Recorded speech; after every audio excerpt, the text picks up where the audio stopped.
Tattoo అంటే ఇష్టమా? ఇష్టమైన బొమ్మ, పేరు రాయించుకుంటున్నారా? జీవితాంతం చెదిరిపోకుండా గుర్తించేందుకు పచ్చబొట్టు వేసుకుంటున్నారా? అయితే ఇది మీకోసమే. పచ్చబొట్టుతో దీర్ఘకాల వ్యాధులు ఖాయమంటున్నారు వైద్యులు.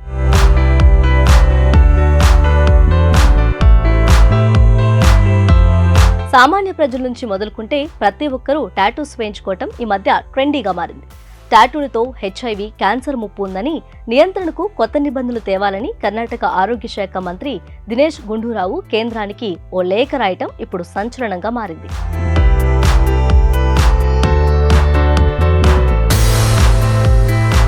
టాటూకు ఉపయోగించే సిర దృశ్య ప్రభావం చూపుతుందని, టాటూ పార్లర్లను నియంత్రించే చట్టం రూపొందించాల్సినటువంటి అవసరం ఉందని ఆయన అభిప్రాయపడ్డారు.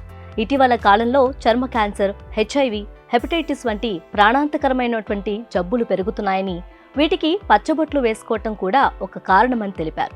అందుకే టాటూ వేసుకునేవారు కాస్త జాగ్రత్తగా ఉండాలని సూచిస్తున్నారు.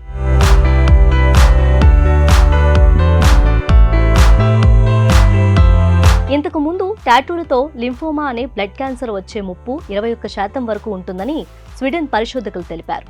లింఫోమా బ్లడ్ క్యాన్సర్ బారిన పడిన 3,000 మందితో కలిసి మొత్తం 11,000 మందిపై ఈ అధ్యయనం చేశారు. టాటూలు వేసుకుని వారితో పోలిస్తే వేసుకున్న వారిలో క్యాన్సర్ కణాల వృద్ధి ఎక్కువ వేగంగా జరిగినట్టు పరిశోధకులు తేల్చారు.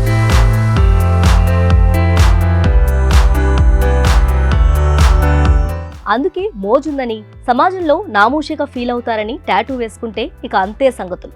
కొత్త రోగాలు కొని తెచ్చుకోవాల్సిందే.